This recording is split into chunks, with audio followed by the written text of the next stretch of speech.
আমরা সকলেই জানি যে গান্ধারীর অভিশাপের কারণে যখন দ্বারকানগরী ডুবে যায় শ্রীকৃষ্ণ তার দেহ ত্যাগ করেন। কিন্তু আপনি কি কখনো ভেবে দেখেছেন শ্রীকৃষ্ণের প্রিয় তার হৃদয়ের সবচেয়ে কাছের রাধারানীর মৃত্যু কিভাবে হয়েছিল? তার শেষ ইচ্ছা কি ছিল এবং তিনি শ্রীকৃষ্ণের কাছে এমন কি চেয়ে বসেছিলেন যা আজও আলোচনার বিষয়? এটি এমন একটি প্রেম কাহিনী যা সময়কে অতিক্রম করে গেছে। এটি সেই বন্ধন যা শরীরের নয় আত্মার সঙ্গে যুক্ত।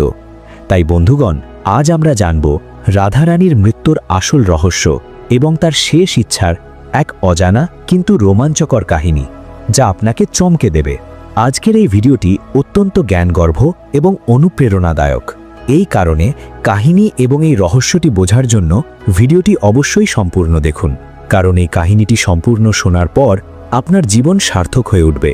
তাহলে চলুন এই রহস্যময় কাহিনীটি শুরু করি।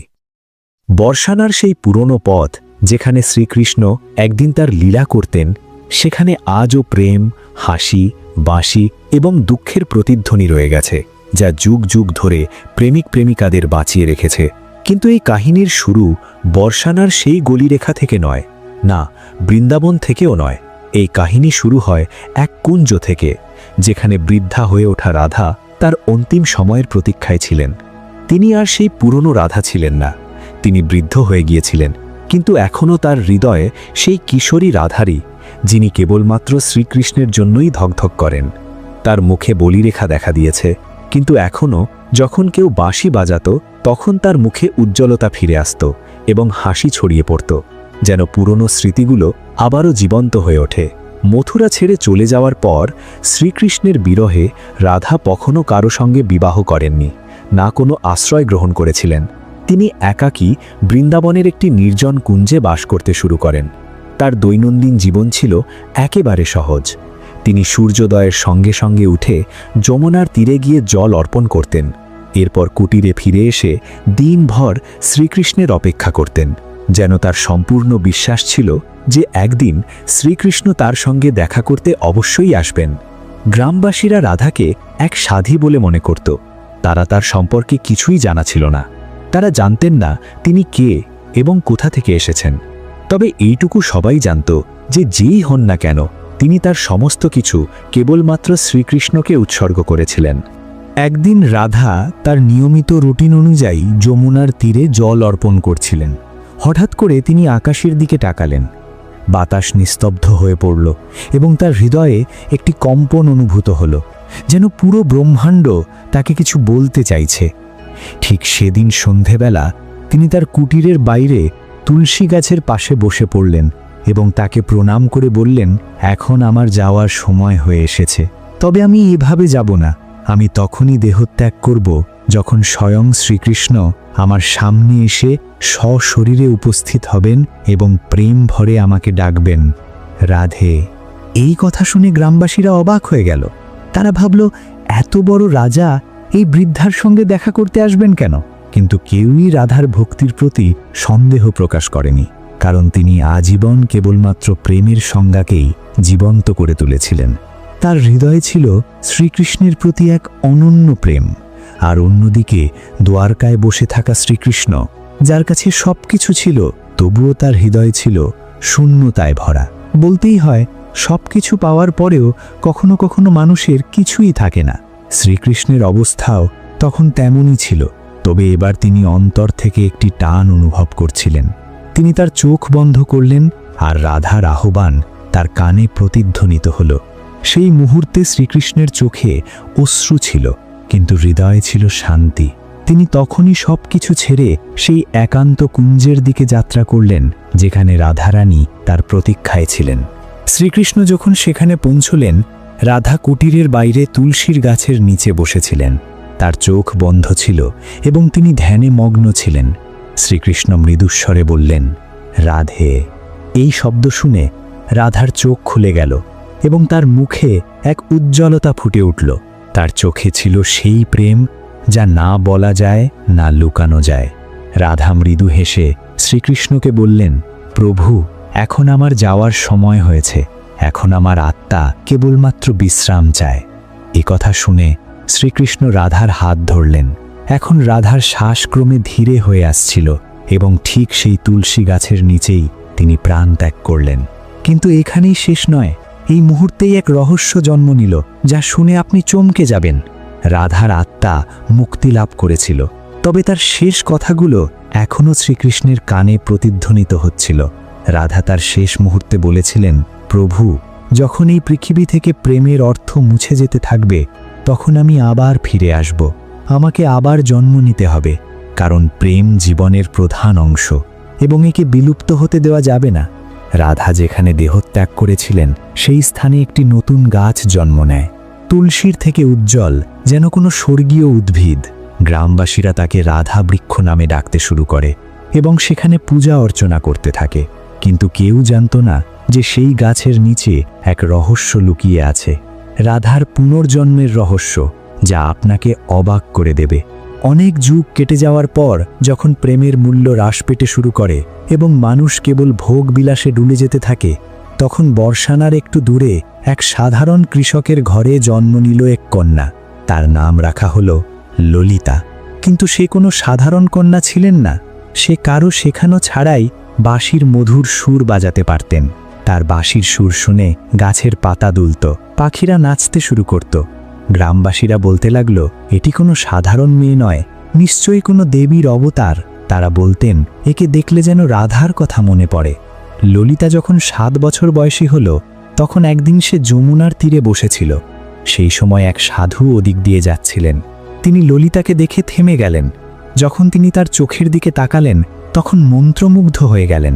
তিনি বললেন, ওই একই চোখ, ওই চঞ্চল হাসি, রাধে, তুমি ফিরে এসেছ।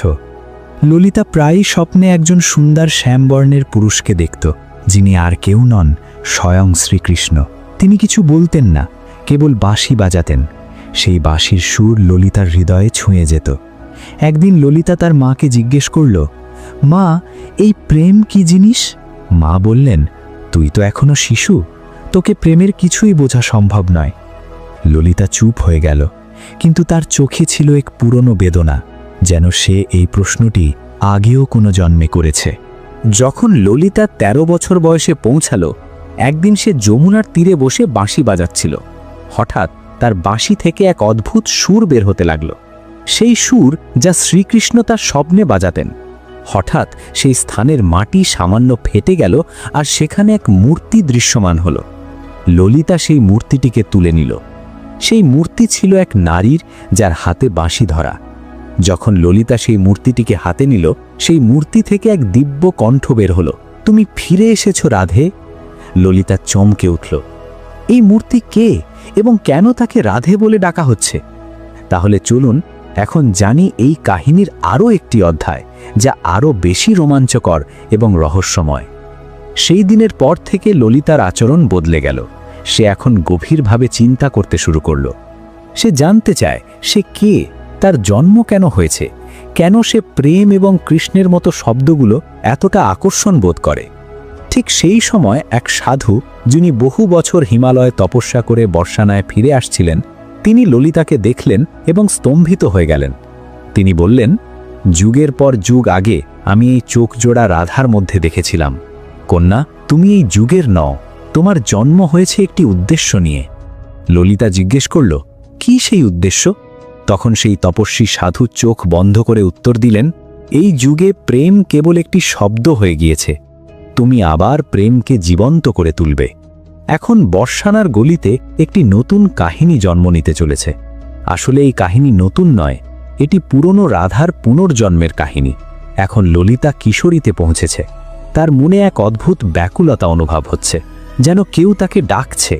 রাতে ললিতা একা একা যমুনার তীরে গিয়ে বসে থাকত আর সেই অজানা পুরুষের কল্পনায় ডুবে যেত, যিনি তার স্বপ্নে এসে বাঁশি বাজাতেন। একদিন ললিতা তার মাকে জিজ্ঞেস করল, মা, প্রেম কি না বলেও হতে পারে? তখন তার মা বললেন, সত্যিকারের প্রেম তো সেটাই যা কিছু না বলেও হয়ে যায়। কিন্তু ললিতা তো অন্য কিছু ভাবছিল। তার হৃদয় এমন এক ব্যক্তির জন্য ধকধক করছিল, যার সাথে সে কখনো দেখা করেনি। একদিন সেই সাধু ললিতাকে তার আশ্রমে ডাকলেন এবং বললেন, রাধে, এবার সময় এসে গেছে। কৃষ্ণ এই যুগে জন্ম নিয়েছেন, তবে এইবারে তিনি এক ব্রাহ্মণের রূপে জন্ম নিয়েছেন এবং তোমাকে তাকে খুঁজে বের করতে হবে। এই কথা শুনে ললিতা আনন্দে নেচে উঠল, কারণ যে মুহূর্তের সে অপেক্ষা করছিল তা আসতে চলেছে। কিন্তু একটি সমস্যা ছিল, ললিতা কিভাবে শ্রীকৃষ্ণকে চিনতে পারবে? তখন সেই সাধু বললেন, যখন তিনি তোমার সামনে আসবেন তুমি নিজেই তাকে চিনে ফেলবে। তবে মনে রেখো, এবারের পরীক্ষা আরও কঠিন হবে, কারণ এখন যুগ বদলে গেছে। তোমার প্রেম এবার আর কেবল ব্যক্তিগত থাকবে না, এবার তোমাকে মানুষ এবং সমাজের মুখোমুখি হতে হবে এবং সমগ্র পৃথিবীকে প্রেমের আসল অর্থ বোঝাতে হবে।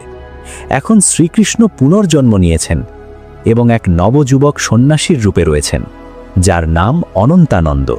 তিনি মানুষকে ধর্ম উপদেশ দিতেন, কিন্তু কেউ জানত না যে অনন্তানন্দ আসলে কে। যখন তিনি উপদেশ দিতেন, তার প্রেমময় বাণী শুনে লোকেরা কেঁদে ফেলত। তিনি বলতেন, প্রেম কেবল দেহগত নয়, আত্মার সম্পর্ক। প্রেম মানেই ত্যাগ ও সমর্পণ। কিন্তু ভিতরে ভিতরে তিনিও অসম্পূর্ণ বোধ করতেন। তিনিও প্রতিটি রাত যমুনার তীরে গিয়ে বসতেন আর সেই অজানা নারীর স্বপ্নে হারিয়ে যেতেন। একদিন সেই সাধুর নির্দেশ অনুযায়ী ললিতা তার বাবা মাকে প্রণাম করে একাই বেরিয়ে পড়ল তার অজানা প্রেমের খোঁজে। হাতে কেবল একটি ছোট বাঁশি এবং হৃদয়ে দীর্ঘ সংকল্প নিয়ে সে গ্রামে থেকে গ্রামে ঘুরত। কখনো কোনো কাহিনী শুনত, কখনো অনেক সন্ন্যাসীর সঙ্গে দেখা করত, এই আশায় যে সে তার প্রেমকে খুঁজে পাবে। কিন্তু কোনো সন্ন্যাসীর মধ্যে সেই তেজ খুঁজে পায়নি, যে তেজ কেবল আত্মা থেকে অনুভব করা যায়। অবশেষে একদিন সে পৌঁছালো এক নগরে। সেখানে একটি বিশাল উপদেশ সভা বসেছিল। সবাই বলছিল, আজ অনন্তানন্দ স্বামীজির উপদেশ আছে। তার কথা শুনলে হৃদয় কেঁদে ওঠে। ললিতা জনতার ভিড়ে বসে পড়ল। অনন্তানন্দ মঞ্চে এলেন। যখন তিনি চোখ তুললেন, তার চোখ পড়ল ললিতার চোখে। এক মুহূর্তের জন্য সময় থেমে গেল। তিনি কিছু বললেন না, তবে তার চোখ বলছিল, তুমি এসেছ অবশেষে।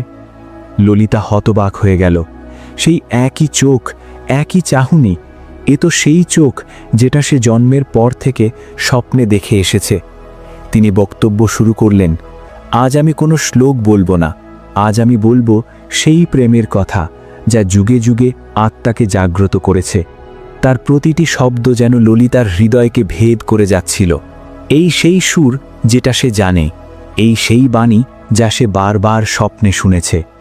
সভা শেষে ভিড় কমে গেলে ললিতা ধীরে ধীরে তার দিকে এগিয়ে গেল।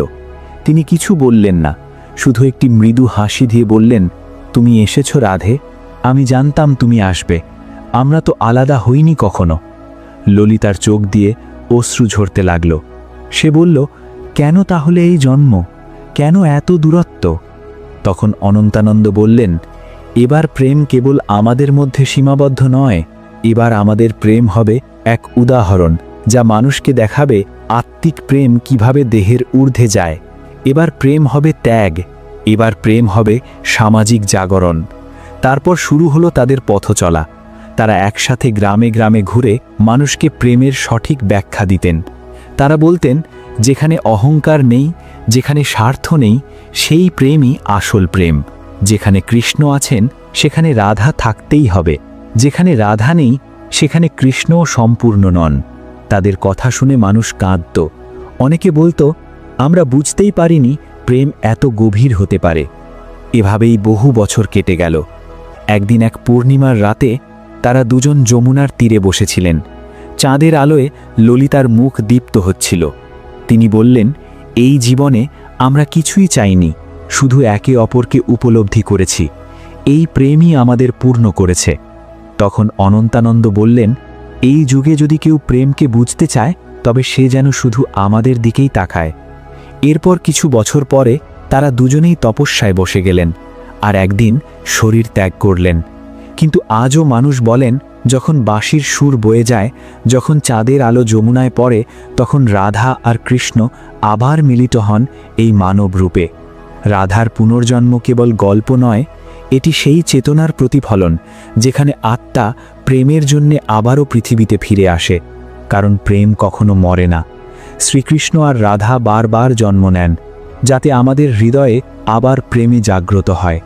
যদি এই কাহিনী আপনার হৃদয় ছুঁয়েছে তাহলে রাধে কৃষ্ণ লিখে জানিয়ে দিন। আর এমন আরও কাহিনী দেখার জন্যে চ্যানেলটি সাবস্ক্রাইব করুন। রাধে রাধে।